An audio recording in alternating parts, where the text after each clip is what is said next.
بالله السميع العليم من الشيطان الرجيم بسم الله الرحمن الرحيم والصلاة والسلام على أشرف المرسلين سيدنا محمد صلى الله عليه وسلم رب اشرح لي صدري ويسر لي أمري واحلل عقدة من لساني يفقه قولي سبحانك لا علم لنا إلا ما علمتنا إنك أنت العليم الحكيم اللهم صل على محمد وعلى آل محمد كما صليت على إبراهيم وعلى آل إبراهيم وبارك على محمد وعلى آل محمد كما باركت على إبراهيم وعلى آل إبراهيم في العالمين إنك حميد مجيد عذرا رسول الله صلى الله عليه وسلم إن قصرت في وصف فإن جمالكم لن يوصفا جاءت قديما ذرة من نوركم قد جمل الرحمن منها يوسفا تكفيه لقيا في السماوات العلا وبحضرة الرب الجليل تشرفا يكفيه أن البدر يخسف نوره لكن نور محمد لا يخسفا أعوذ بالله من الشيطان الرجيم بسم الله الرحمن الرحيم kon mbokk yi ñu ngi leen di nuyu kenn ku nekk ci turam ak santam di leen ziyaar di leen baalu ax di leen baal ax ci weeru koor gi tey ñaan yàlla subhaanahu wa taala yal nañu yàlla boole baal mu nekk weer woo xamante ne weeru njéggal la ñu leen ci jéggalu waaye itam di leen baalu ax bu baax a baax di ñaan yàlla lépp luñ ci jaamu yàlla rek yal nañu ko yàlla nangul kon mu mel ni tey ñu ngi ci pàcc bi nga xamante ne moom mooy wàllum table ronde ci programme bi nga xamante ne association des imams et oulémas de Yoff ñoo koy tëral ci koor gi ñu tuddee ko li nga xamante ne moom moo di minbaru Ramadan muy la tribune du Ramadan tey nag ñu ñëw ci banqaas bi nga xamante ne moom moo di wàllum table ronde ci thème boo xamante ne thème bu am solo la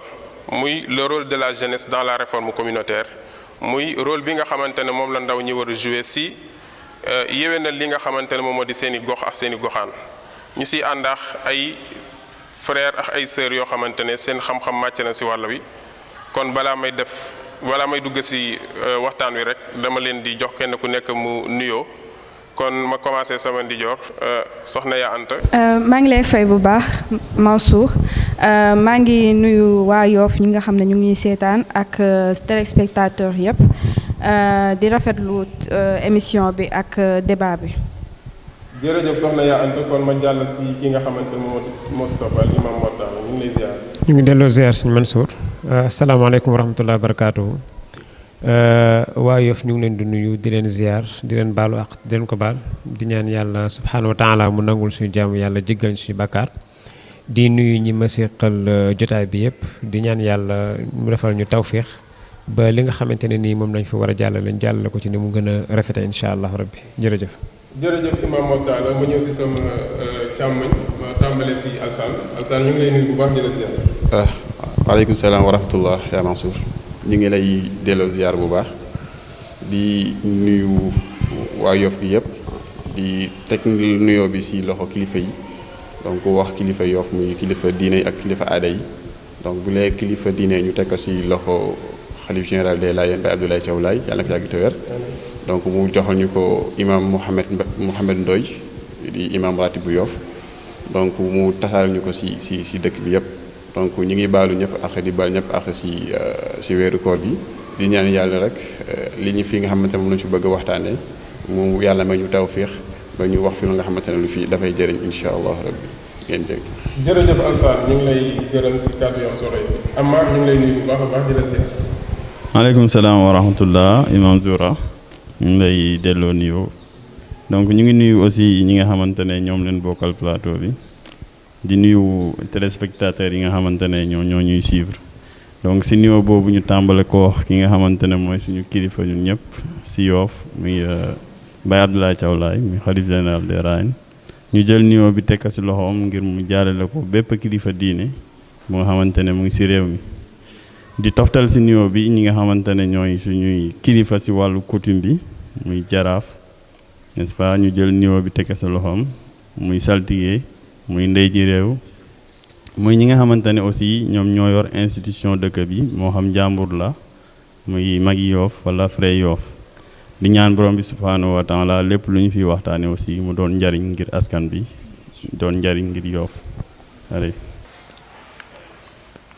jërëjëf Amar kon mbokk yi ñi la ñu fas yéene àndal si li nga xamante ne moom moo di waxtaan wi comme ni ñu ko ubbee rek ñu ngi nuyu ki nga xamante ne moom moo di Baye Abdoulaye Thiaw Laye muy xalif général des Layènes waaye aussi di nuyu ki nga xamante ne moom moo di ki nga xamante ne al imam Mouhamad Ndoye di imam ratib ak ñi nga xamante ne ñoom ñoo koy jàppale si liggéey bi muy imam Samba Khoudia Ndiaye imam Mouhamad Ngati Diouf ak imam Moutufa ak ñi nga xamante ne ñoom ñooy imam et ulema de Yoff nekk si biir kuréel googu. kon waxtaanu tey wi niñ ko xamlee si njëlbeen gi moom mooy le rôle de la jeunesse dans la réforme communautaire muy rôle bi nga xamante ne moom la ndaw ñi am si yéwénal li nga xamante ne moom moo di seen i gox ak seen i goxaan mu nekk waxtaan wu am solo woo xamante ne ñëw na si waxtoom ndax kat xeet wu ne dañuy wax naan jeunesse bi mooy bànqaas bi nga xamante ne moom moo tee aw xeet rawatina ndëkk bu fekkee ay kàddu dafay jib kàddu yoo xamante ne dafay oote si réforme kon jàpp naa ne bu nee réforme yaa ngi ko war a tàmbalee fi nga dëkk muy sa gox ak sa goxaan mu door a dem au niveau national jëm si niveau sous-régional door a dem si côté international. kon loolu moom moo ñu fi indi tey ñu fas yéenee waxtaan loolu kon xam naa damay tàmbalee si ki nga xamante ne moom moo di sama naataango di Amar Ndoye moom enseignant formateur la. Amar tey moom moo ñu fas yéenee waxtaanal si li nga xamante ne moom mooy conception jeunesse bu ñu waxee jeunesse lan leen si jublu waaye itam bu ñu waxee réforme communautaire. kon Amar ñu ngi lay def kàddu. waaw jërëjëf Mansour maa ngi lay jaajëfal bu baax donc comme ni nga ko waxee dafa doon thème bu nga xamante ne thème bu am solo la donc li naan thème bu nga xamante ne il est venu à son heure donc tey jii ñu war a waxtaan li nga xamante ne mooy le rôle des jeunes dans la réforme communautaire donc dafay baax bépp waxtaan booy sumb nit ñi am même conception si li nga xamante ne moom mooy la ñuy waxtaanee tubaab bi di ko wax les concepts définition des concepts. donc tey jii dañuy ñëw bala ñuy tàmbali waxtaan wi ñu ñëw si li nga xamante ne moom mooy notion de jeunesse nan lañ koy déggee. tey jii bu ñu waxee ndaw nan lañ koy déggee bu ñu waxee réforme toftal sa communautaire aussi ban déggin leen si war a am. donc dafay baax ñu harmoniser loolu lépp bala ñuy soobu si débat bi. donc yàlla def tey man lañ nattoo wàllu woowu donc mooy joxe li nga xamante ne moom mooy définition concept yooyu bu ñu ñëwee si li nga xamante ne moom mooy le jeune. le jeune ou bien la jeunesse de manière générale nan lañ koy définir dañuy gis ne en fait si suñuy gëstu jeunesse amul benn définition bu universelle bu nga xamante ne mën nañ ne lii moom mooy définition jeunesse donc da ngay gis ne ay définition yu bari ñoom ñoo ci am donc définition yi li ci ëpp dañuy fixer yenn critères ñu jël ko ngir nattaat ci li nga xamante ne moom mooy jeunesse bi ci ëpp mooy l'âge physique. l'âge physique mooy lan mooy que ne bu ñu ne jeunesse wala bu ñu ne ndaw dañ koy déggin ñi nga xamante ne seeni at dafay tolloox fukki at ba fanweeri at ak juróom mu am ñeneen ñu nga xamante ne déggin bi ñu ci am moom mooy jeunesse dafay commencer li nga xamante ne moom mooy 15 ans mooy fukki at ak juróom ba li nga xamante ne moom mooy fanweeri at ak juróom donc boo xoolee critère boobu ñu fixé sax déggin yi ñu ci am dafay wuute donc ñun li ñuy wax mooy dañuy sukkandiku ci critère bi après ñu ut benn définition bu nga xamante ne ci la ñuy dëppoo beneen critère bi nga xamante ne dañ koy faral di indi c'est plus un critère socio-culturel mooy que ne conception bi nga xamante ne nii moom la waa dëkk ba jox li nga xamante ne moom mooy ndaw mooy nan lañ gisee ndaw lan mooy ndaw mooy dëkk bi nga xamante ne fa lañ nekk ñoom nan lañ ko gisee parce que dañuy gis ne boo jógee ci gox yi dem ci beneen conception bi ñuy am ci jeunesse dafay wuute aussi beneen bi mooy niveau de responsabilité à niveau d'indépendance degré d'indépendance bi nga xamante ne ndaw li am na ko walla mu bañ koo am loolu aussi critère la bu nga xamante ne dafay permettre ñu définir li nga xamante ne moom mooy ndaw donc li ñuy gis daal mooy foog nga combiner ay critères yu bari ngir mën a définir li nga xamante ne moom mooy ndaw mooy nga wax la mooy ndaw donc ñun bu ñu jëlee critère de l'âge dañuy gis ne ndaw dañ naan ku démarré fukki at la jëm fanweeri at tey sax pour gën a comprendre loolu noonu tranche boobu noonu dafay laaj nga defaat beneen subdivision mooy nga pàcc nga def ko ay pàcc donc mën nañ ko defaat ci biir ñi nga am fukki at ba fanweeri at mën nañ ci defaat li nga xamante ne moom mooy juróomi pàcc première pàcc bi mooy ñi nga xamante ne seeni at dafay toll fukki at jëm li nga xamante ne mooy fukki at ak ñeent muy 10 ans ak 14 ans ñooñu mooy ñi nga xamante ne la ñuy wax ne ñoom ñu ngi dugg ci wàllu adolescence boobu li koy wane moom mooy période de puberté donc foofu noonu benn tranche d'âge la bu nga xamante ne pour nga comprendre ndaw foog nga démarrer foofu. Deuxième tranche bi ñu siy toftal mooy ñi nga xamante ne dañoo am entre 15 ans ba jëm li nga xamante ne moom mooy 19 ans donc ñooñu ñu ngi ci biir li nga xamante ne moom mooy xolu adolescence donc li ñu naan adolescence dëgg bu ñu koy wax donc ñooñu ñoo tax ñuy wax te li leen di caractériser li ci ëpp mooy dañuy waaj a jeexal seenum njàng walla ñu nekk ci li nga xamante ne dañuy wut li nga xamante ne moom mooy liggéey n'est-ce pas. léegi bu ñu jógee ci tranche d'âge boobu noonu da ngay dem ci tranche d'âge entre 20 ans ba 24 ans donc boobu aussi beneen pàcc ba nga xamante ne la bokk na ci pàcc yi gën a am solo ci ndaw ñi mooy li nga xamante ne foofu nit ki dafay jiima am li nga xamante ne moom mooy autonomie ba tax na xëccoo bi parfois foofu lay nekk entre moom ak àddina foofu lay nekk entre moom ak ay waajuram ba compréhension benn bi bu ci amul rek man nga ñàkk foofu lu bari ci éducation xale bi parce que autonomie bi nga xamante ne moom lay rechercher foofu lay gën a active moyen de subsistance aussi foofu la koy dabe mooy que ne nit ki dafay chercher à être indépendant te ku ne indépendance nag c'est dans tous les domaines parce que mënoo ne damaa indépendant lu ma neex laay def ba pare paa bi toog di la dundal tout le temps donc dafay tax ndaw li day xër ci ut li nga xamante ne moom moo koy permettre mu am indépendance boobu. beneen tranche d'âge bi mooy entre 25 ans jëm li nga xamante ne moom mooy 29 ans fala ne ndaw li dafay soxla li nga xamante ne moom mooy tabax lan mu ngi tabax li nga xamante ne d'abord moom mooy la cellule familiale di naan l'élément de base de la société donc dafay jiima ut mariage bu dee ndaw lu góor la mu ngi jiima ut soxna jiima ut nu muy defee ba am li nga xamante ne moom mooy njaboot donc tranche bi ci mujjee moom la ñuy wax l'âge adulte en tant que tel mooy 30 ans jëm kaw foofu lu bari ci àddina dafay ubbeeku ci nit ki foofu lañ aussi la ñuy gën a gisee li nga xamante ne moom mooy engagement am dans des activités civiques engagement am ci les activités li nga xamante ne moom mooy politique li nga xamante ne moom mooy possibilité aussi pour mu accéder à la propriété mooy mu am loo xamante ne moo ko moomal boppam fa lay gën a bari donc ba ci tranche yooyu sax bu ñu gisee juróomi tranche yooyu ñu définir donc dafay laaj pour yow nga xam nan ngay agir dafay baax yow nga xam tranche boobu ban nga ci situé en plus lan moo war a doon sa apport donc loolu daf ñuy permettre ñu dem ci li nga xamante ne moom mooy la réforme communautaire bu ñu ko waxee moom mooy lan réforme en tant que tel déggin bi ñu ci am moom mooy coppi mbir ci gën ko baaxal mooy nga bëgg a soppi mbir pour mu gën a baax nga bëgg a améliorer li nga xamante ne moom moo fi ne léegi ñu toftal ci li nga xamante ne moom mooy communautaire bu ñu ne communautaire dañuy fay dégg li nga xamante ne moom mooy mbooloo mooy nit ñi nga xamante ne dañoo décider ànda tëgg nan la ñuy dundee lan moo war a doon seen jëflante ak lan moom mooy doon seeni kuréel li naan institution donc bu ñu ne réforme dafay ñëw surtout ci côté normes yi nga xamante ne mooy régir relation yi dox ci diggante nit ñi nan lañ ciy defee coppite boo nga xamante ne daf koy gën a ñëwal daf koy gën a baaxal donc réforme communautaire pour man déggin boobu war nañ ko ci mën a am dafay dem ba ci wàllu institution yi mooy kuréel yi nga xamante ne moo ëmb ñay dund ensemble dafay dem aussi ba ci li nga xamante ne mooy mœurs yi mooy seen relation entre ñoom nan lay demee nan lañ war a jëflantee nan lañ war a taxawee donc bu ñu defee li nga xamante ne moom mooy constat dañ naan ne en fait jeune bi soxla nañ ko ci li nga xamante ne moom mooy réforme boobu lu tax mën nañ ci lim li nga xamante ne moom mooy 3 catégories de raisons wala 3 loolu nga xamante ne mën na expliquer lu war a tax jeunesse lu war a mën a impliquer aussi sens boobu noonu bi ci njëkk mooy l'histoire si on interroge l'histoire xam naa imam dina ci gën a ñëw dañuy gis ne ci dund yonente bi sallallahu alayhi wa sallam dafa jëloon jeunes yi def leen ñi nga xamante ne mooy seen wet tàggat leen yar leen xamal leen ba pare responsabiliser leen ba tax na tey mission bu ne réussite am na ci taxawaay ndaw li su am solo la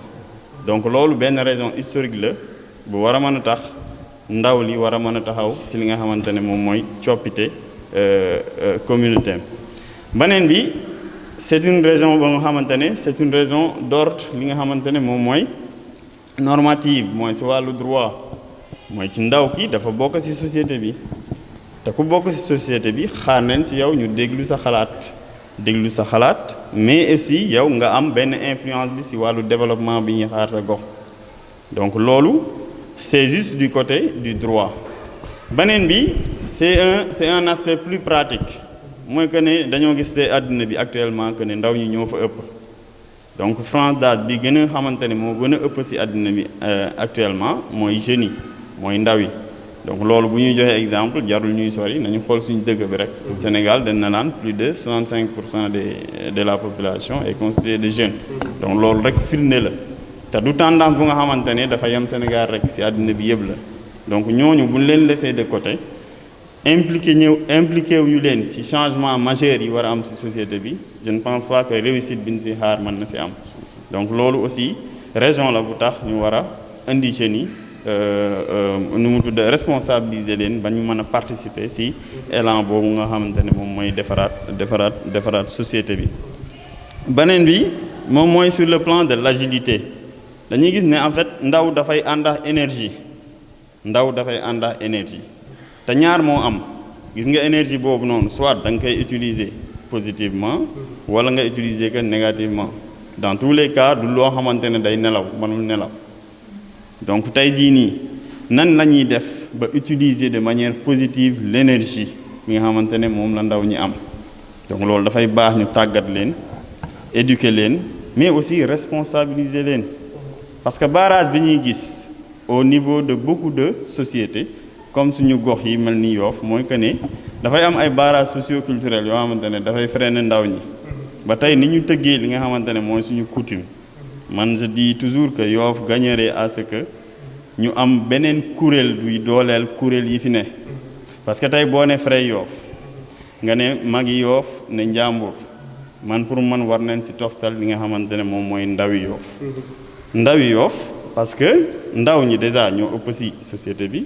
beneen bi mooy décision bu ñu mënti jël bu subaa ndaw ñi ñoo koy subir donc dafay baax kooku bu fekkee da ngay jël ay décision nga teg ka sa wet ngir mën a discuter ak moom donc dañu war a dépasser état bu di def pour ndaw ñi mais dañu war a def ndaw ñi par les jeunes aussi donc mooy orienter ou bien fixer des politiques générales avec et par les jeunes et non pas seulement pour les jeunes donc loolu man pour man aspect bu am solo la boo xamante ne war nañ ko bàyyi xel mu war a doon li nga xamante ne ndaw li dina mën a participer li nga xamante ne ci moom mooy élan d'effort bi permettre réforme boobu am donc je pense que bon pour l'instant mën naa yamani foofu donc joxaat juste Mansour kàddu gi. d'accord kon buñ déggee sa wax liñ ci mën a tënk rek mooy définition boo xamante ne bu exact la ci li nga xamante ne moom moo di jeunesse dëppoo amu ci waaye dañuy jël ay critères yoo xamante ne moom la ñuy boole bu ko defee loolu dinañu dimbali buñ ko dajalee dinañ ci mën a am benn déggin boo xamante ne nit ñi dinañ ko mën a jàpp. wax nga ne aussi xale bi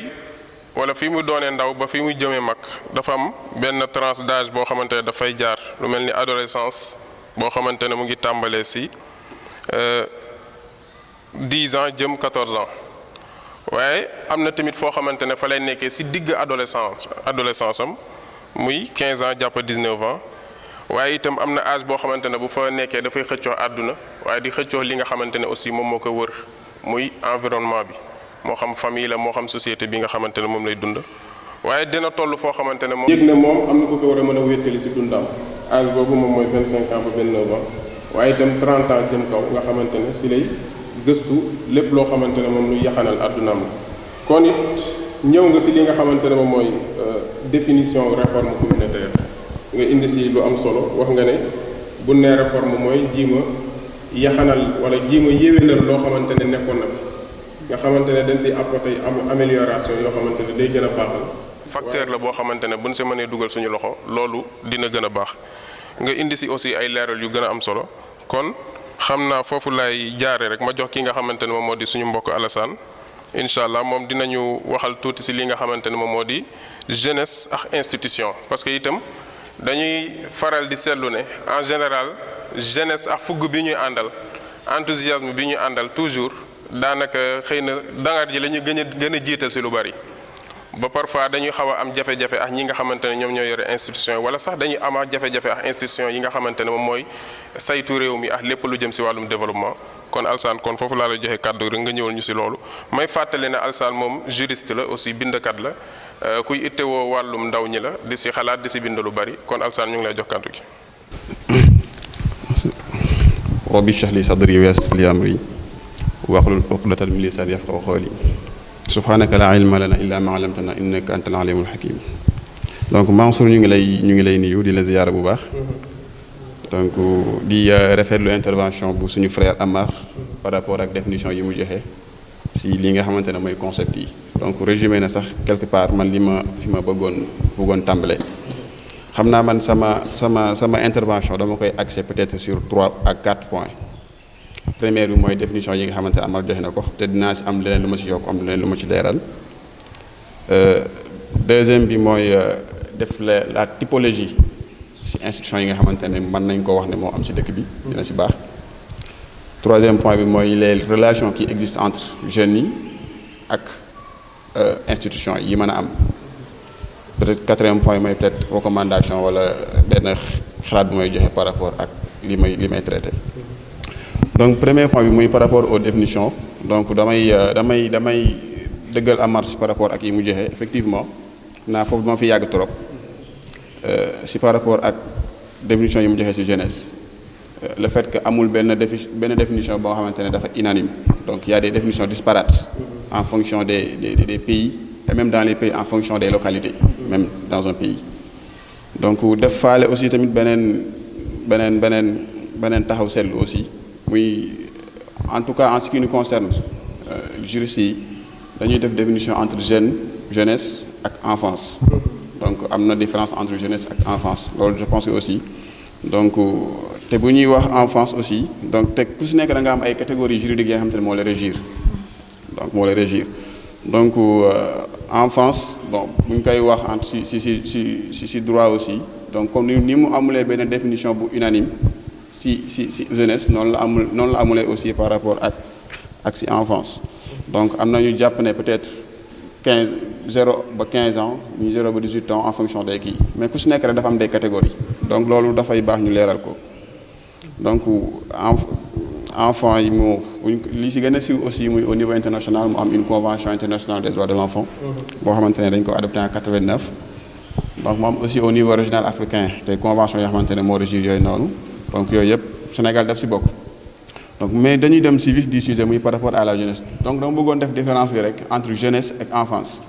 donc fii jeunesse bu ñu koy wax en général bon c'est en général dañuy wax de 18 jusqu'à 35 ans certains même 40 ans donc comme ni ma ko waxee rek en fonction des lieux parce que par exemple tey au niveau national mën nañ jàpp loolu mais même au niveau national dans certaines localités par exemple à Yoff mën nga am 50 ans de jeune sinon moom si nii coutume bi du demee donc loolu dinaa si ñëw après quoi donc pour dire que ne am na ay kii yu bëri donc bii gën a intéressant muy institution yi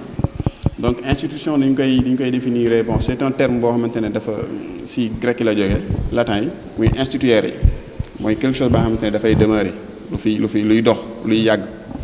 bon loolu mooy sax adage bi nga xamante ne ñëpp miin nañ ko mooy les hommes passent les institutions demeurent donc institution mën na doon kuréel mën na doon benn nit aussi donc dinaa si ñëw après mën na doon kuréel boo xamante ne ay nit ñoo ko seex ñoo fa nekk représenté fa ay nit wala ñu nekk fa ay nit mën na doon benn nit ba nga xamante ne benn nit comme le président de la République institution la donc loolu aussi dafa baax ñu kii ko donc institution mooy li nga xamante ne quelque chose boo xamante ne dañ ko fi teg boo xamante ne dafay transcender les personnes yi nga xam ne ñoo ko incarné donc loolu ñu mën si def beneen différence aussi muy comme dañu nekk si dans une république donc am na lu ñuy wax les institutions de la république nga xamante ne c'est la constitution boo xamante ne moo leen énuméré mais en dehors de ça dafa am yeneen institutions yoo nga xamante ne c'est pas bokk mën nañ entre guillemets mën nañu wax ne ce ne sont pas des institutions de la République mais ay institutions la yoo xam te sont reconnues donc dinaa si ñëw donc par rapport ak définition bi donc ko bëggoon joxe noonu rek donc institution mooy la nga xamante ne dafay ay comme ni ma ko waxee tout à l'heure donc dafa may permettre ma dem ci deuxième point bi par rapport ak les différents types d'institutions yi nga xamante ne moo am donc wax naa ko léegi donc boo demee suñu constitution li nga xamante ne mooy suñu nday charte réew moo ñu régir donc foofu dañ fay lim comme ni ma ko waxee léegi li ñuy wax mooy les institutions de la République donc boo demee ci article 6 ci constitution bi ci dernière réforme bi nga xamante ne def nañ ko réforme constitutionnelle de 2016 du 5 avril 2016 portant révision de la constitution article 6 mu ngi lay wax ne les institutions de la République sont le président de la République donc mooy li ma doon wax sànq donc am na yoo xamante ne ay nit yu ñu seexal am na xam ne kenn la donc fii c'est le président de la République qui est une institution mooy la première institution même du Sénégal deuxième ñu ne assemblée nationale donc assemblée nationale ay nit ñoo fa nekk ñu fal leen fu ñu dem fa gouvernement mooy ministres yi donc au conseil des collectivités territoriales le conseil économique social et environnemental le conseil constitutionnel la cour suprême la cour des comptes et les cours et tribunaux donc loolu la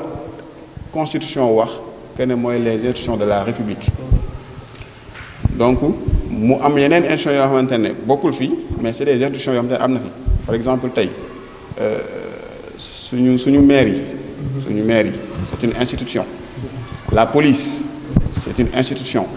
donc yeneen ak yeneen c'est des institutions donc institution daal donc yooyu yëpp ay typologie institution la donc institution aussi dina def ñu defaat ci beneen kii muy c'est am na des institutions yoo xam ne c'est des institutions publiques mooy comme yi ma xamante ne ci état la jógee comme maire yi état la police état la leneen ak leneen ci état la jógee muy li nga xamante ne dafa démembrement état la que ce soit démembrement déconcentré wala décentralisé donc muy maire yi conseil départemental et autres villes yooyu c'est des institutions donc ay police ay gendarmerie ay yeneen donc c'est des institutions yooyu moo xam ne yi nga xamante ne moo bokk ci état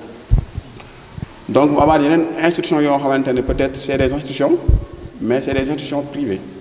donc damay def dëkk benn taxaw seetlu parce que fii boo waxee privé rek ñu yaakaar ne lu nit moom la ñu yaakaar ne boo ne privé rek mooy loo xamante ne nit day mën a teg loxo ne man maa ko moom alors que en droit bu ñuy wax privé mooy dañuy def différence entre état li nga xamante ne ci état la jóge ou ses démembrements ak li nga xamante ne bokkoowul ak état donc loolu mooy moo tax bu ñuy wax des fois privé ak public donc association ba nga xamante ne comme par exemple tey fii à Yoff comme te ñun dañuy dund ci république mais aussi dañu am ay spécificité donc ñu ngi wax coutume di wax frais Yoff jàmbur Yoff nang mais loolu nit mënul taxaw ne moo ko moom pourtant affaire institution privée la donc différence boobu aussi dina baax nit ñi boo ne privé rek association privée rek dañuy jàpp ne nit moo ko moom donc loolu dina baax aussi donc ñu xam ci loolu quoi donc institution yooyu mooy institution yi nga xamante ne mooy kii donc yeneen institution yi ma bëggoon kii mooy li wax naa ko léegi muy les institutions privées par exemple ici à Yoff am nañ fi ay institutions donc yoo xamante ne charte de la coutume de Yoff daf ko listé mais bien avant parce que xam nañ que ne Yoff coutume du lu ñu daan bind mais lu ñu daan jëfe la donc mais loolu la Yoff ma saan doxee depuis 1432 comme ni ñu ko jàngalee mu am ay institutions yoo xamante ne moo régir dëkk bi que ce soit Fray Yoff jàmbur Yoff mag Yoff mooy institution collective yi may wax li ma wax sànq jaraaf kenn nit la mais institution la ndey ji réew kenn nit la mais institution la saltige kenn nit la mais institution la donc yooyu yëpp c'est des institutions yoo nga xamante ne li tax ma wax ci sax parce que dañu nekk ci dëkk boo xamante ne dafa tënkoo noonu moo tax ma ñëwaale ci point yooyu noonu quoi donc grosso modo daal par rapport ak typologie yi nga xamante ne mooy institution yi nga xamante ne moo fi am en tout cas en ce qui li ma mën a wax fi mu toll nii mooy institution publique yi bon mooy institution publique yi composée des institutions de la République énumérées par la Constitution ak yeneen institutions ya nga xamante ne c'est des institutions mais qui ne sont pas considérées comme de la République mais des institutions publiques que ce soit la mairie la police le conseil départemental et autres et j'en passe ak yeneen institutions yoo xamante ne c'est des institutions qui ne sont pas publiques mais qui sont privées mais quand même qui sont des institutions reconnues donc mooy li ma wax léegi par rapport ak association yi nga xamante ne moom la ñuy gis ci dëkk bi donc des associations donc des personnes de morale de droit privé la donc nit moomu ko mais c'est privé mais c'est des institutions qui sont reconnues donc wax naa ko ci côté bi par rapport ak tout ça donc loolu daf may permettre aussi ma dem d'abord ci point bi stop mooy relation wala rapport yi nga xamante ne moo mën a am entre jeunesse ak institution parce que tey le constat comme ni ko Amar waxee léegi le constat mooy jeunesse yi dañu représenter benn part bu importante sur la société wax na ko léegi 65 à 70%. Mais le constat mooy boo xoolee institutions yi que ce soit au niveau les institutions yi nga xam ne mooy laa wax ne c'est les institutions de la République tey bon président xam nañ ko mais assemblée nationale boo fa demee bon am na ay jeunes bu dee am na ay jeunes mais seen part de responsabilité seen part de participation si institutions yooyu noonu loolu constat mooy constaté nañ que ne les institutions yi nga xam ne moo fi am que ce soit public privé jeunes yi duñ fa am duñ fa participer massivement donc loolu c'est un constat constaté nañ ko aussi que nit ñi comme ni ñu koy waxee la majeure partie si ay jeunes dañuy am des rôles de défiance entre guillemets par rapport aux institutions parce que comme ni ko Amar waxee ndaw am na fa xam ne ba fa tolloo da ngay tàng te donc boo ko exprimer wul positivement rek exprimer que si safaan mais premier rapport bi mooy constat bi mooy dans les institutions on note un faible taux de participation des jeunes dans les institutions ça c'est un constat bi nga xamante ne moo fi am constaté nañ ko beneen bi mooy aussi suñu institution yi aussi mooy li ma wax léegi respect bi yi nga xamante ne moom la bon loolu nag c'est pas quelque chose qui est spécifique à la jeunesse parce que bu ñu xoolee suñu institution yi muy xale yi comme mag ñi respect bi nga xamante ne moom la ñu warloo ak ñoom amul loolu mooy constat bi muy que ce soit dans le public ou bien dans le privé loolu amul donc et que loolu c'est une chose bi nga xamante ne c'est très dangereux loolu aussi ay rapport yi nga xamante ne moom la ñu ko mën a wax entre jeunesse ak institution yi donc loolu rapport yooyu noonu yëpp ak nit ñi aussi ne xale yi dañuy observer parce que institution yi ñuy wax yëpp ay nit ñoo leen di animer te institution aussi tamit war na am lu mu war a taxawee pour que nit ñi mën a am si moom respect yi nga xamante ne moom lañ ko jox parce que aussi tu vois aussi ñoom dañuy constater que ne dañuy gis ay nit yoo xamante ne dañuy incarner des institutions di comporter benn comportement ba nga xamante ne wax dëgg fa neex yàlla mérité ñu respect bi nga xamante ne moo yelloo ak ñoom comme kuy incarner une institution. Je pense que loolu ñu ñëpp gis nañ ko te l'exemple le plus patent mooy ce qui se passe des fois dans l'Assemblée nationale. donc muy loo nga xamante ne ñun ñëpp dañ koy gis te c'est quelque chose boo xamante ne kuy seetlu ñooñu wala ku leen suivre wax dëgg yàlla des fois respect bi nga war a am si institution boo xamante ne assemblée dina wàññeeku. donc nit ñi nga xamante ne aussi dañuy animer les institutions aussi ñoom dañu war a am un comportement ba nga xamante ne jeunes yi bu ñu si gisee et la population dans le cadre général dinañ mën a am une appréciation positive si institution yooyu noonu donc loolu dafa may pousser ma wax que ne nit ñi nga xamante ne ñooy animer institution yi dañu am un jeu très important à jouer donc loolu dafay baax ñu si bàyyi xel parce que bu ñu xamee sacralité institution surtout man assemblée laa jël exemple parce que moo gën a siiw moom la gars yi di gën a suivre un député bu taxaw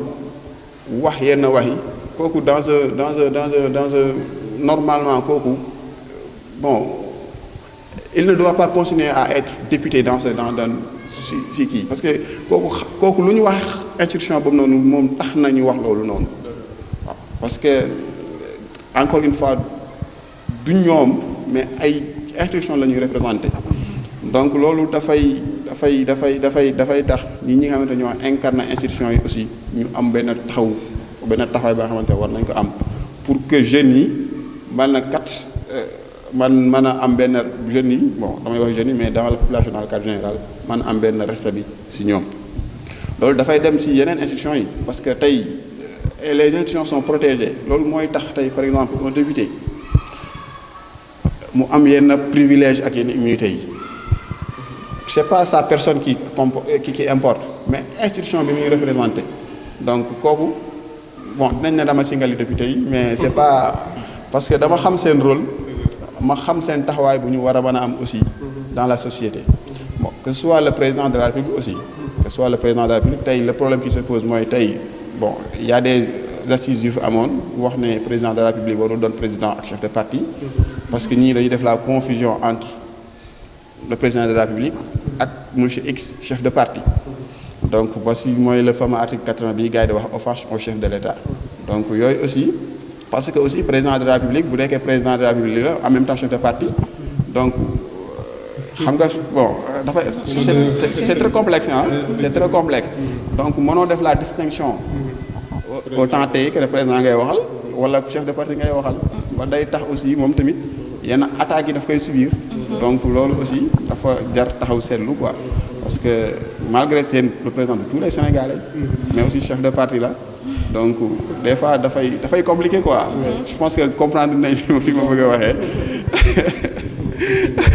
waaw donc juste pour dire ah boo ñëwee aussi au niveau municipal wala seneen si au conseil et tout ça ak yeneen yëpp donc daal lii gën a important daal mooy les institutions nit ñi koy animer aussi war nañ am taxawaay bu am solo parce que loolu dafay bokk ci li nga xamante ne mooy jox valeur institution bii nga kii donc yooyu comme tey yooyu yëpp dafa am ay conséquences parce que ku ci nekk am na ay avantages ak ay entre guillemets immunité ya nga xamante ne daf institution bi nga représenté moo tax ñu jox la ko en tout cas moi personnellement su ma gisee koo xamante ne dafa am privilège yooyu yëpp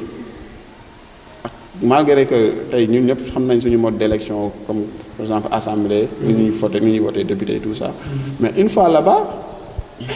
c'est pas le parti c'est pas Massam c'est pas Mademba tey da ngay dégg sax député bu naan laa man député pas député diw sax maa ngi ñëw si bopp mais député Yoff la par exemple mais boo duggee foofu tu n'es pas amoo doonatoo député bu benn dëkk réew mi nga représenté donc loolu aussi ñun ñi nga xamante ne ñooy nekk ci institution yi bu ñu xamul ñoom li ñuy fi ñu nekk lan la aussi tamit c'est malheureux te loolu moo am parce que man bu ma ko déggee damay tiit à force di wax na man député Massamba la wala député Mademba la bu ma ko déggee damay tiit kooku bu koy wax parce que je me dis que kooku xamul donc kon ñii nga xam ne ñooy représenté institution yi aussi war nañ am benn melokaan ba xamante ne moom la ñuy kii donc dans la justice aussi mooy les cours et tribunaux yi tout ça ñëpp xam nañ ko de ce fait sax ñoom la justice buy rendre décision daf koy rendre au nom du peuple donc kooku aussi te tey ñu ñëpp le constat bi ñuy kii bon dañuy tirer beaucoup sur la justice dañuy tirer beaucoup sur la justice à tort et à raison hein à tort ou à raison mais loolu yëpp boo koy gisee dafay am ay comportement yu marginal peut-être wala yu marginaux boo xamante ne mooy refléter parce que comme ni ñu koy waxee en justice dafay liggéey tous les jours di rendre ay décisions bon baax na wala baaxul bon loolu je pense que loolu ñu ñëpp dañ koy apprécier et que loolu naa bu ñu koy yóbboo waa fac de droit étudiants yi deuxième année yi donc ñoom toujours dañuy def des commentaires d'arrêt ay décisions yi nga xamante ne justice moo koy rendre baax na baaxul méngóol ak yoon donc moo tax des fois sax su may dégg nit ñi naan décision de justice kenn du ko commentaire ma ne bon peut-être ils n'ont rien compris parce que commentaire décision de justice bokk na ci li ñuy def fële donc boo demee au conseil tamit noonu malgré dañuy nommer ak CSE des fois dañuy nommer ay nit mais li important mooy ak foo mën a jaar ba egg foofu boo fa eggee summil sa mënaan bi nga xamante ne sa yére partisan boobu nga teg ko ci biti nga xam ne tu es là-bas au nom du peuple donc boo taxawee noonu rek donc dina tax nit ñi surtout jeunesse bi aussi ñu am benn regard envers cette institution yi nga xamante ne moo fi nekk donc loolu laa bëggoon wax ci loolu donc aussi mais malgré tout ça aussi jeunes yi aussi bon ñàkk xam laa koy waxee ñàkk xam jeunes yi dina baax aussi ñu intéressé parce que jeune tey fii ñu si bari bu ñuy wax jeune mooy bu ñu soxlaa waay xeex wala bu ñu soxlaawee saagante wala bu ñu soxlaawee ay avant couteau lañ ko waxee xaw ma ñoom ñu def les sales boulots te jeunesse bu xamee boppam je pense que yooyu c'est pas son rôle. C'est pas son rôle. Donc te nit ni nga mel rek noonu lay traité donc bu nekkee da nga doon jeune bëgg mel ne na ñu traité la comme ça. mais jeune bu xamee boppam rien ne se fait dans ce pays ou bien dans ce monde là sans que les jeunes def taxawaay bi nga xamante ne moom lañ war a taxawee mais loolu nag dafay laaj avant boobu jeune bi am ay taxawaay ay jàng bon du ma ne jàng sax mais am taxawaay daal taxawaay parce que mën nga bañ a jàng mais nga am taxawaay ba nga xamante ne taxawaay bu nite lay doon. beneen bi aussi mais yooyu yëpp aussi dafa am comme te ci droit la ñuy wax. yi may wax yëpp bon man mën naa ko teg si benn par rapport ak jeunesse yi. muy au niveau de Afrique il y a une charte africaine de la jeunesse. bon boobu dama di que ne même ñi ñi sax xamuñu ko charte africaine de la jeunesse ba nga xamante ne dañ ko c'était en 2006 ñu jël ko à Banjul Sénégal ratifié ko en 2009 en 2009 waaw en 2009 mais charte boobu boo ko liiree mais tu sais damay laaj mais man attends dans quel pays sommes-nous est-ce que sax ñun ñi nga xamante ne ñoo nekk ci kaw. est-ce que xam nañ existence charte bi. est-ce que xam nañ existence charte bi. waxaguma jeunes yi mais les décideurs est-ce que xam nañ existence charte bi parce que charte boobu mais dafa jox jeunes yi ay pouvoir ja nga xamante ne mais buñ ko xamoon mais dépassé nañ fii. donc yooyu aussi donc charte yooyu noonu. tey boo demee charte boobu noonu nee nañ wax nañ ci biir charte bi que ne dans les institutions yi ñuy wax léegi jeunes yi dañu am droit participer de façon équitable. accès à ces institutions de façon équitable waxul égalité mais équitable. équitable la waxul égalité mais équitable. donc yooyu te tey boo c'est très rare que ce soit des institutions de la République que ce soit les institutions publiques yenn yi ou bien que ce soit les institutions privées c'est très rare. ñaari jeunes wala 3 jeunes nga fay gis ñu bokk foofu noonu mais jeunes yooyu bon après c'est le Benjamin wala nangam sang et après alors que dans ce cas jeunes yi ñoo waroon wax ma sax la majorité mais la quasi totalité des membres de ces institutions là ça devait composer de jeunes donc loolu aussi dafay baax charte yu mel noonu ak textes yi nga xamante ne moo ñu régir ci en matière de droit mais nit ñi di ko invoquer tey jeunes pour man jeunes yi seen première affaire bu ñuy revendiquer mooy base bi lii la war a doon mooy charte bii te c'est un traité comme ni ñu ko xamee convention de Vienne de 1969 définir na la mooy traité donc boo ñëwee ci suñu biir réew traité am benn valeur ba nga xamante ne supralégislative moo ëpp doole loi donc constitution mooy premier moo nekk ci kaw hiérarchie des normes après traité yi ñu signé moo ci topp moo ëpp doole loi organique wala loi ordinaire kii donc nan la ñuy amee loolu am ay traité yu ñuy jël bu baax wax ni dafay wax ci charte bi mais ñii duñu sax invoqué pour réclamer wala pour faire appliquer même ce traité cette charte là donc loolu bon c'est benn cri de cœur mooy kii et aussi ba di lancer waale aussi jeunes yi ñu imprégné par rapport à ces instruments juridiques ya nga xamante ne moo leen jox seeni droit ñu réclamer seeni droit xeexuñu de dañuy réclamer li leen yoon jox donc yoon moo leen jox loolu nañu dem imprégné wu lire ci charte boobu noonu boo ko mu doon seen ngàndaay fu ñu waxee ñu jël seen argument teg ko charte bi ñu laaj li ñu war a laaj jàmm ne dañooy te dafa am lu am solo comme ni ñu koy waxee jeune daf yàgg na taxaw ci réew mi tey Sénégal dem na indépendance mais avant indépendance De Gaulle ñëw na fi De Gaulle bi mu ñëwee dafa am na ku def benn déclaration ku lire rek déclaration au moment où président Senghor était absent Mamadou Dia était absent des absences diplomatiques entre guillemets mais c'est un jeune il avait 34 ans Valdiodio il avait 34 ans Valdiodio Ndiaye bi muy def discours boobu noonu donc discours boobu mën nañu wax ne c'est ça qui a abouti à l'indépendance moo accéléré indépendance Sénégal parce que foofu li fa am ñun ñëpp jàng nañ ko xam nañ ko mais c'était un jeune 34 ans la amoon donc c'est important ñuy rappeler yooyu pour wax que ne jeune war am na taxawaay bu am solo bu mu war a taxawu tey bu ñëwee à Yoff spécifiquement maa ngi koy wax sànq nee naa ñeneen neen 40 ans et tout ça mais Yoff bu amul 100 ans ou bien 103 ans tu es toujours jeune sànq yaa ngi wax Amar que nañu créer kuréelu ndaw ñi mais les frères Yoff ñooy ndaw Yoff. xam naa Aliou boo mënee dënk foofu rek bu ko defee ma jàll si yàlla balaa ngay ñëw si recommandation bu ko defee ñu lay taayee li nga. waaw d'accord donc xam naa li may kii rek mooy à Yoff li ñu am moom moo gën a garaaw. moo gën a garaaw te sëñ Cheikh Al Maktoum doon na wax ne dëkk réew mag du ko defar xale moo koy defar. sëñ Babacar Sy mu wax ne àndu mbagu kese baaxul mais bu ndaw kese baaxul. ak bu jigéen ko ci baaxul nañu def kii bi donc loolu lépp dafay wane que ne war na am benn harmonie benn composition ba nga xamante ne suñu institution war la composer pour que mu mën a dox donc bon xam naa bàyyi ma yemale ko foofu peut-être dernière recommandation yi ma fekk donc maa ngi jégalu si guddal bi ak si bar bi aussi jërëjëf xam naa incha allah ñu dem régie dugal publicité rek incha allah bu ko defee ñu ñëw.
mbokki jullit yi mbokki ci yàlla ñi nga xam ne yéen a ngi topp di suivre seen bii di Vision Plus dina leen àndal ak yéen ci ay programme ci weeru koor gi incha allahu rabbi bokk na ci programme yooyu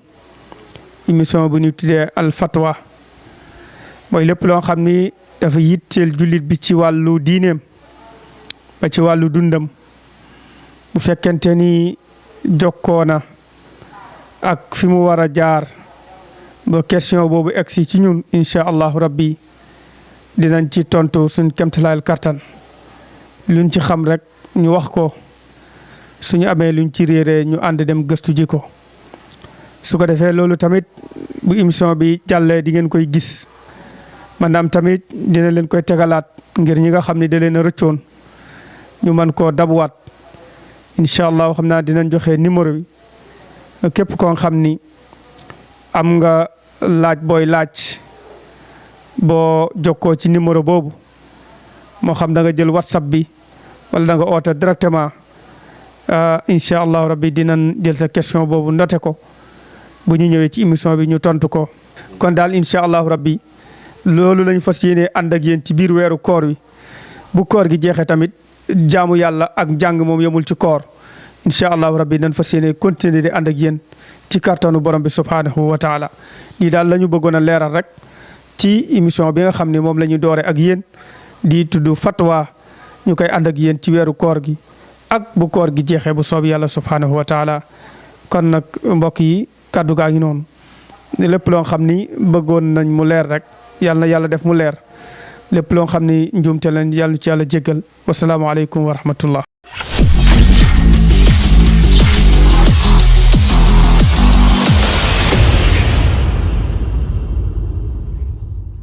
jërëjëf kon yéen a ngi ànd ak ñun ba tey si waxtaan wi nga xamante ne moom la ñuy amal muy le rôle de la jeunesse dans la réforme communautaire comme ni ngeen jotee dégg li nga xamante ne moom moo fi jot a jib kon Alsaan bu ma la déggee définiral nga nuñ li nga xamante ne moom moo di jeune ak jeunesse ak li ñu tuddee enfance te yooyu yëpp ay étape la yoo xamante ne nit ki da siy jaar si jamonoy ndawam waaye aussi définiral nga ñu li nga xamante ne moom moo di institution wax nga nañu am na institution boo xamante ne dafay daje si kenn nit ñu koy tuddee par exemple président de la république waaye aussi am na institution yoo xamante ne dafay lëkkale ay doomi aadama yoo xamante ne mbir mi jëmm ji ci boppam lu ñu tuddee institution lu mel ni assemblée nationale lu mel ni gouvernement bi lu mel ni HCCT lu mel ni cour suprême ainsi de suite waaye aussi ñëw nga ci problématique bi nga xamante ne dañ koy poser chaque jour ñuy dund ci réew moo xamante ne daanaka li fi ëpp ay jeunes leen mi 65% waaye dañuy gis participation boo xamante ne bu faible la ci instance de décision yi wala sax ci institution yi nga xamante ne moom moo lëmb réew mi waaye aussi réere gi jeunesse bi réere yenn droit yi nga xamante ne am nañ ko waaye nga tudd ci charte africaine de la jeunesse bi nga xamante ne tey jox na leen ay droit yoo xamante ne yu bari la ci côté seen représentation ci li nga xamante ne moom moo di institution yi kon xam naa ne foofu laay jaaree rek introduire ki nga xamante ne moom moo di suñu naataangoo yaa Anta Samb moom bindkat la waaye aussi actrice la ci wàllum développement waaye aussi ci wàllum gestion de projet ak développement communautaire yaa Anta dinañu waxtaanal tuuti ci li nga xamante ne moom moo di jeunesse féminine ak réforme aussi li nga xamante ne moom moo di wàllum communautaire kon yaa Anta dama lay jox kàddu gi. jërëjëf Mansour ci émission ci thème bi alors comme ni nga ko kii exposé sànq Ama ak Alassane donc jox nañ définition mot clé wu thème bi donc réforme communautaire boo leen ko déggee en général on parle plutôt de la décentralisation et du développement local développement local man ci lay gën a concentré wu donc développement local boo koy dégg mooy tey jii population bi ci boppam maanaam waa dëkk bi ñoom ñooy liggéey pour suqali dëkk bi ñu nekk donc bu ñu nee implication de la jeunesse féminine ci réforme communautaire côté développement local donc dañuy jàpp ne amoon na fi te effectivement boo xoolee selon l'histoire jigéen ñi ñoom ñoo yore woon ni ñuy waxee ne mbay meeg yooyu noonu économie dëkk bi ñoom ñoo ko doon yor donc bi colon bi ñëwee ci la affaire bi xaw a changé parce que ñoom tubaab xamuñu jigéen buy dem tool xamuñu jigéen buy dem liggéey donc ñoom ñoo fi instauré que góor kese mooy def lenn mooy liggéey mooy def lii donc si ngay gisee ne à partir des indépendances si lañ commencé indiwaat jigéen ci affaire u liggéey même si feeñul woon bu baax donc jigéen en général da nga doon dégg ne sax warul sax nekk ci yenn espace yi parce que dañ ko yar ci mu toog ci kër ga liggéey pour kër ga léppam daal c'était centré ci kër gi donc bu ñu nee implication de la jeunesse féminine tamit da ngay jàpp ne ndaw si jigéen ji nga xam ne toll na ci liggéey mën na dimbali dëkkam ci dara nan la ko war a mën a defee ak nan la koy defee malheureusement comme ni ko kii waxee sànq Alassane présence bi nga xam ne war nañ ko am ci instance yi nga xam ne ñoom ñooy suqali réew wala dëkkuwaay présence féminine bi dafa xaw a faible parce que nan lañ koy waxee sax encore dañoo ragal parce que xam nga société bu la tënkee ne jigéen da nga war a def lii da nga war a téye fii te loolu dafa ànd ak engagement bi tey mooy da ngay ñeme wax ñeme taxaw ci say position ak li nga xam ne genre nga xam ne tamit sa position mën na bañ a méngoo ak ñi nga xam ne tey jii ñoom dañuy yaakaar ne jigéen moom ci kër ga rek warul dem ci yenn instance yeeg yooyu noonu xam nga loolu dafay indi problème tey jii mënoo natt jigéen bi liggéeyam ci biir société parce que tout simplement société bi fi mu ko tënk la donc damay waxaat ne si fii Alassane terminé que Almakhtoum moo ko doon wax mu ne pour que nga suqali sa réew il faut que nga sukkandiku ci sa jeunesse te jeunesse féminine bi déjà am na problème bi nga xam ne taxaw na mooy jigéen ñi duñu jàng métier comme jàng école jàng métier dañuy daan comme ni ma waxee sànq rek à l'entame dañuy jàpp ne jigéen warul liggéey moom fan la war a nekk ci këram donc loolu noonu problème la tey jii pour que nga mën a jàppale sa gox mën nga am doole am xalaat mais mënoo jàppale sa gox parce que mayuñ la foo waxee donc il faut que tamit ñuy bàyyi xel que ni ñoom ci société bi lañ bokk et que dañ leen war a déglu pour mën a kii suqali communauté bi. Donc beneen point bi mu ngi nekk ci instant bi nii xaw ma yéen a ngi gis mouvement de femmes yi ngeen di gis ci koñ yeeg yooyu gox-goxaan yi. Donc mouvement de femmes yooyu noonu ci nan la commencé constat bi nii rek mënatuñu dabu li nga xam ne raté nañ ko ba pare mooy dem jàngi école wala dem jàngi métier. Donc instant bi li nga xam ne acquis la ba pare mooy li nga xam ne liggéeyu jigéen la ci seen kër yi moom lañu comme ay defar ceeb ay cere affaire yooyu noonu araw ak yooyu noonu ñoom léegi noonu la ñu constitué woo pour que ñuy mën a créer benn valeur ajoutée ci seen communauté. Valeur ajoutée bi mu ngi nekk tey jii man mën naa keneen mën na neneen léegi nañ dajaloo ñu investir tuuti as tuut bi ñu am ñu jaay luñ ci am dolliwaat ko ci continuer waat affaire bi léegi ñu ngi gis ni gox yëpp instant bi ñu ngi am ay GIE yoo xam ne instauré nañ ko te loolu noonu ci développement communautaire la bokk parce que ñu ngi jàngal ñi nga xam ne ñu ngi leen di suivre nan la ñuy wutee xaalis déjà ak nan la ñuy sans pour autant nga jàng te bëri na par exemple damay jël kaawu Yoff nga xam ne jeunes yi nga xam ne jeune femmes yi nga xam ne wala jeune fille yu nga xam ne dañoo teel a bàyyi jàng jàpp ne ñoom pare nañ ci société kii bi nu mu tudd développement économique bi parce que xamuñu fan la ñuy mën a jaar pour de tey jii nii am benn revenu benn activité bi nga xam ne mën na leen indil xaalis bu leen doolee ci seen ay activités quotidiennes parce que fii nii da ngay gis xale yu jigéen yëpp macha allah dañuy bokk ci ay tontine boobu lan moo la ci bokkuloo il faut une activité te activité boobu noonu il faut que tey jii même boo jàngulee nga mën a am xel bu nga xam ne mën na la permettre tey nga bokk ci développement bi. Donc damay bañ a dugg ci recommandations yi directement parce que comme nu ma ko waxee sànq problème majeur bi mooy taux de scolarisation des jeunes filles dafa wàññeeku te comme instance décision yi il faut que nga jàng pour mën a nekk foofu noonu mën a comprendre déjà texte yi mën a comprendre ñoom ñi nga xam ne ñu ngi nekk foofu li ñuy bind pour que société bi mën cee jariñu donc ma revenir ci problème mu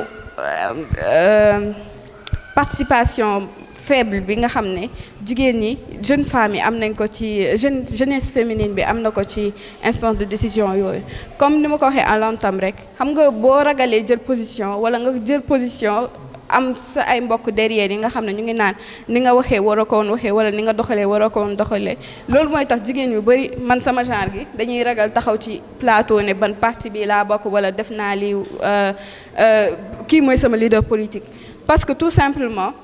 derrière suñu construction sociale moo ñu mayul tey jii ñun en tant que femme ñuy nekk di jël yenn position yi wala di taxaw ci yenn instances yi di fa jël ay position donc après comme suñu paree dinaa ñëwaat ci recommandation voilà. jërëjëf yaa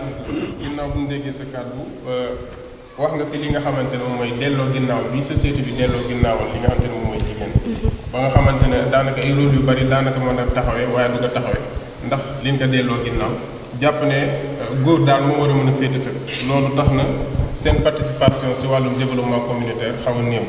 waaye aussi dem nañ ba yëg ne ñoom it xaw nañoo yeewu ci côté boobu ba léegi ñu ngi commencé di jël mbir mi en main di créer li nga xamante ne moom mooy ay GIE waaye di créer ay mbootaay yoo xamante ne tey dina leen dimbali ba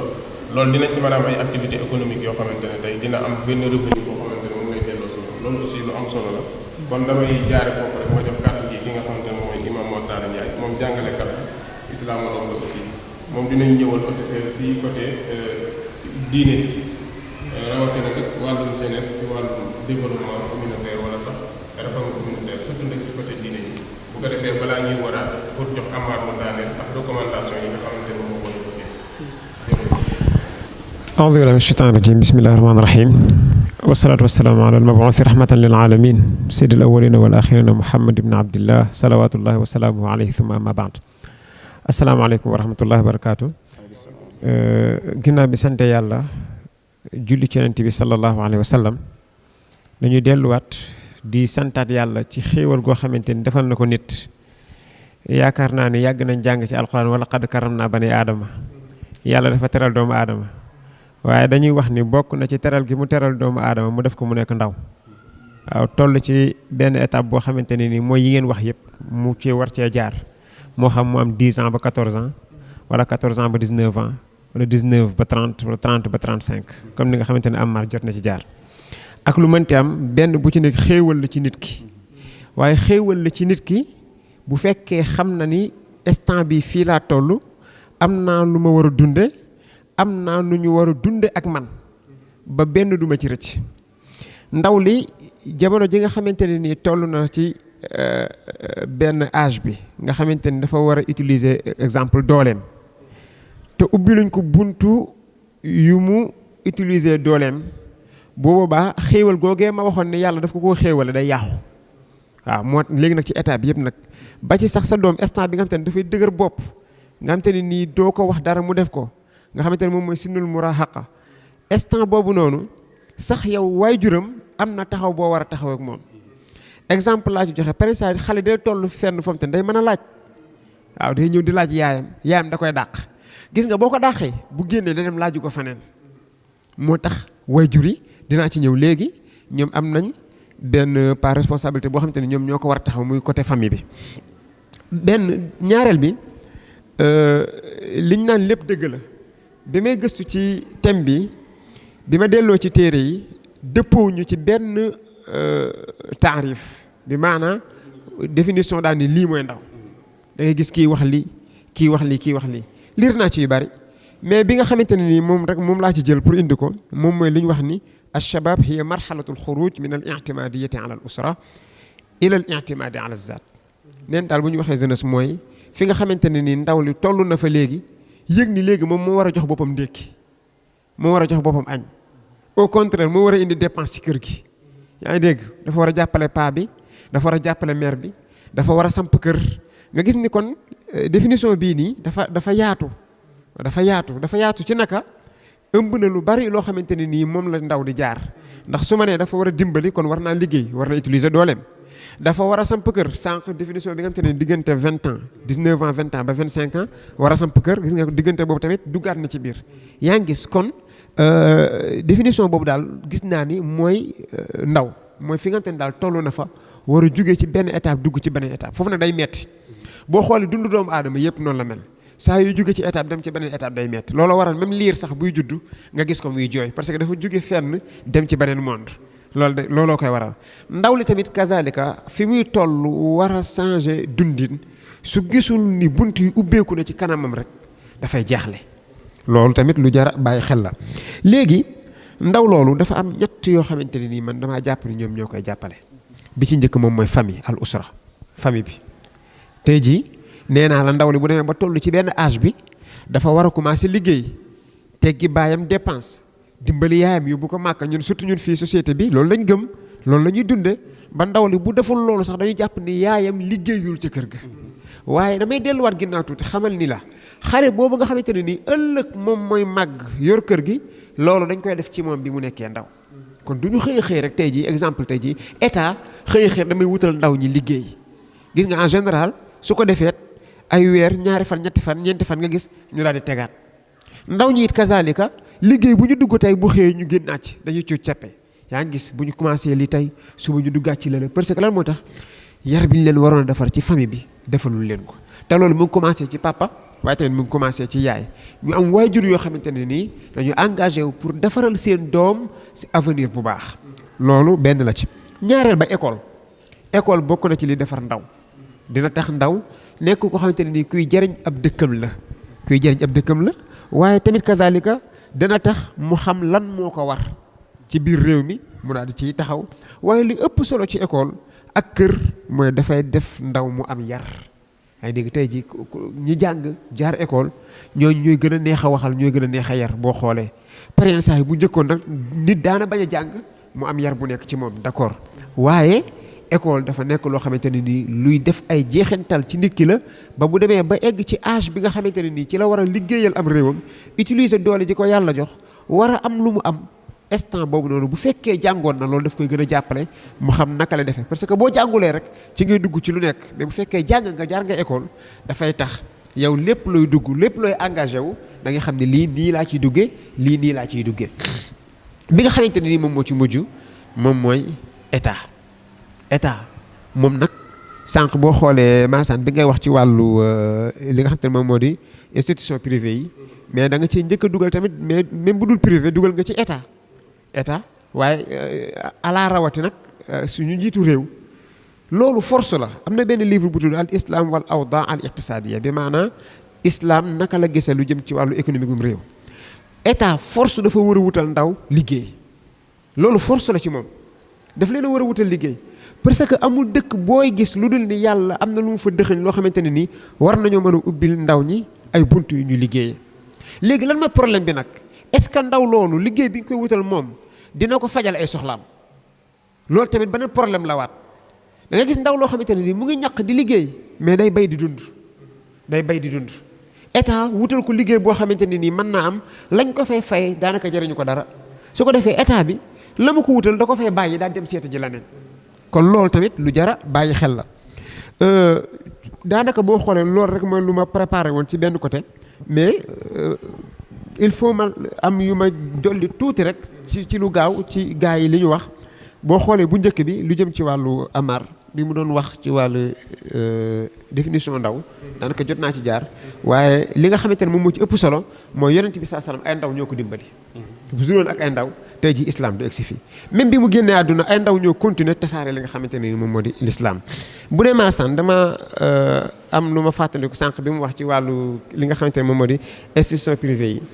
pour wax ne la am nañu tam dañ jàpp ni lii diw moo ko moom fekk ni diw moomu ko. dañuy wax ne dafa amoon benn daayira xam nga fii rek Yoff paa yi Lebu yi bu njëkkoon ni ñu daan waaye wasal li yenn yaayi laay yaa ngi dégg benn waay bu daan joxe cotisation dem ci waa ji ki yor kees gi ne ko delloo cotisation bi ñu laaj ko lan moo tax mu ne parce que seetlu na chaque jour daayira yaayi laay rek la ñuy way yaa ngi gis parce que day déglu naa wasal li yenn yaayi laay moom yaayi laay rek la ñuy way te moom yaayam a ngi fi yaayi kaneen a ngi fi lan moo tax ñu kii yaa ngi gis moom mu ngi jàppoon ni affaire bi dafa am kenn ku ko moom ba tax gis nga mu ngi dem di mel na koy doxum ñaxtu ngir ñu delloo ko xaalisam parce que mu ngi noonu. beneen bi fi may jeexale daanaka mooy ci yaa anta ci li mu ñëw ci lu wëm ci wàllu jigéen daanaka wallahi alazim islam lii la mooy li ngeen fi wax lépp dafa dëppoo ak islam bañul jigéen liggéey mais nag daf ko tënk parce que jëmmu jigéen ak jëmmu góor bokkul. Omar ibnu Xataab marché ba pour gën a dëggal li mu wax Omar ibnu Xataab bi mu nekkee xalifa marché bi yëpp jigéen la ko dénkoon moo yoroon lu jëm ci wàllu impôt yi ñu daan jël foofu noonu ku jigéen ku tuddoon ashifa mais jigéen ni ko yàlla bind ak ni mu bind góor bokkul bu ko defee islam day tegaat ci moom yeneen yoo xamante ne nii loolooy waral mais islam bañul jigéen liggéey yi benn yoon mais nee na ko exemple booy génn solo lu jot yaa ngi dégg waaye tamit kasaaleka bul fàtte ni yaay nga jigéen ak fu mu mënti dem bu mu fàtte ni yaay la waaye tamit bu mu fàtte ni jigéen la al umuma wal unusa ñaar yooyu mënu koo fàtte bu mu fàtte ni moom jigéen la yaa ngi dégg ndax bis bu fàttee ni jigéen la rek dinañ ko nax waaye tamit kasaaleka bu mu fàtte ni moom yaay la loolu yëpp jar naa bàyyi xel moo tax islam d'accord na jigéen génn dem liggéey ji waaye nag na nekk ci loo xamante ni nii ci li charia tënk la fi may jeexale ci waxam dëggal ni bu njëkkoon jigéen ñoo yoroon lu jëm ci wàllu mbay ak yu ni mel tey jii ba léegi boo demee ci village yi ci àll yi ci kawe yi da nga gis maire yi ñoo dem tool bayaan yu ndaw yi ñuy ji ci kër yi yaa ngi gis keroog boo xoolee tamit kasaalika jigéen ñi ñoom ñoo koy yor kon jigéen daal war na mën a génn war na mën a liggéey war na mën a wax waaye tamit dafa am nu ko charia tënke si bu fekkee ni jullit la yal na yàlla dafa dégg toog ay jazakumullahu xayran fi nga xamante ne daanaka nekk mu nekk lu am solo loolu nag dafay firndeel l'islam gëdd bi nga xamante ne def na ko ndaw jeunesse parce que boo xoolee yàlla subhanahu wa taala rek moom loolu lañ njëkk a jàng parce que masul yónni yonente boo xamante ne pas ñi mu yónni yëpp ku si am 40 ans rek mu yónni yonente bi sallallahu alayhi wasallam aussi si am njàngaleem loolu la def jeunes yi nga xamante ne doon na leen chargé ay mission ambassadeurs yi nga xamante ne da leen doon jël ñu koy représenté si yenn état yu si bëri ay jeunes leen am na 20 ans ñi nga xamante ne aussi moom la doon def ay commandant de guerre ñooñu ñëpp ñu si bëri ay ndaw lañ ñi nga xamante ne aussi jëloon na leen def leen ay conseillers am nga xamante ne moom lañu dénk lépp lu jëm si wàllum secret ñooñu ay jeunes leen waaye aussi jigéen ñi nga xamante ne doon nañ taxaw taxawaay bu am solo si xare Badar yi ak yeneen xare yi nga xamante ne ku daa gaañu ñoom ñooy ñëw di la faj donc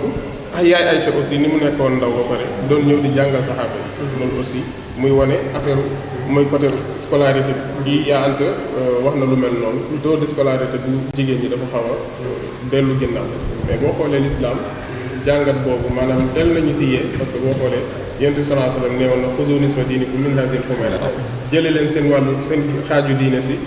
ndaw su xam-xam yi nga xamante ne moom moo di Aïcha kon loolu dafay wane ne jigéen yàgg naa doon jàmbaar si côté xam-xam waaye aussi si côté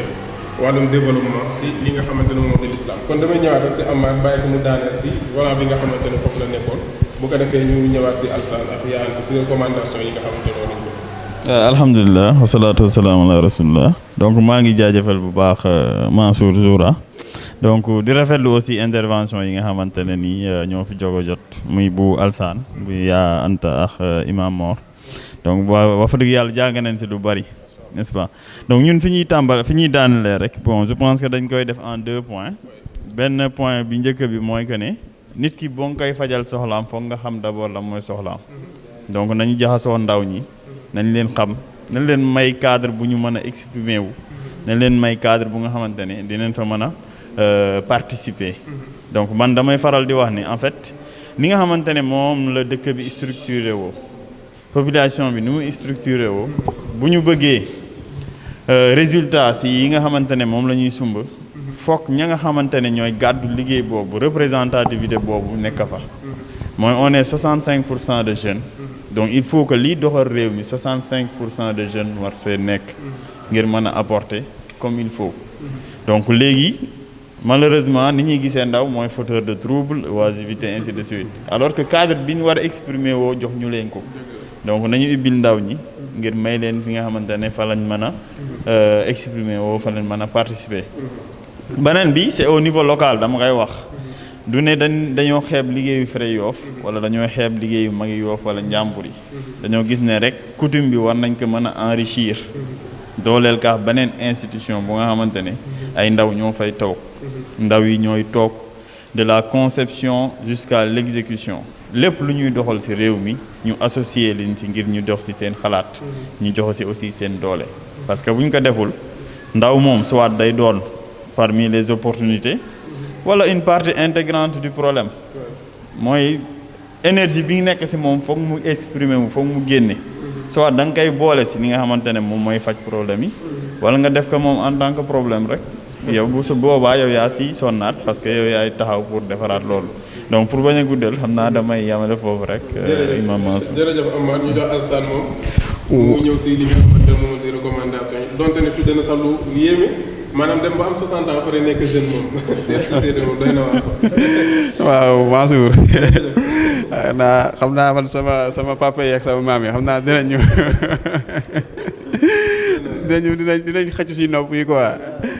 waaw bon en tout cas li ma bëggoon wax mooy bon ñu bañ a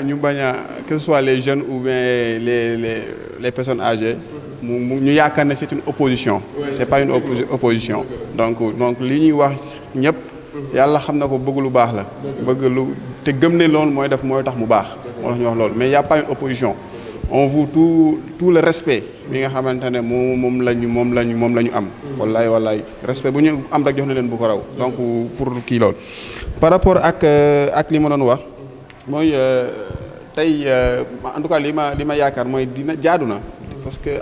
en général da ngay dégg jeunes yi bu ñuy wax dañuy naan maa ngi ñaan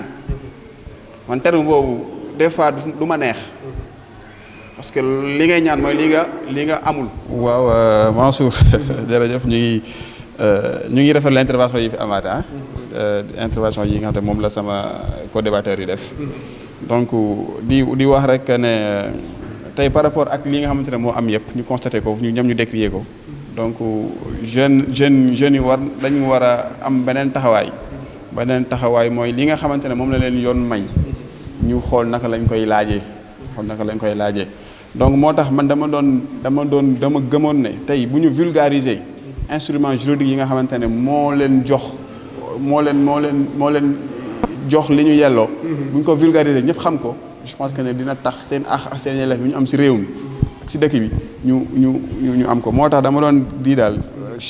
charte yi nga xamante ne moo leen kii ak loi yi nga xamante ne moo wax si loolu si jeunes ak dayo bi ñu am dina baax daal ñu vulgariser ko tas ko ñi xam ko ñu koy waxtaanee donc loolu dina ci baax beneen bi aussi mooy tey li ñu fi wax yëpp bon du li ma doon juriste moo tax may wax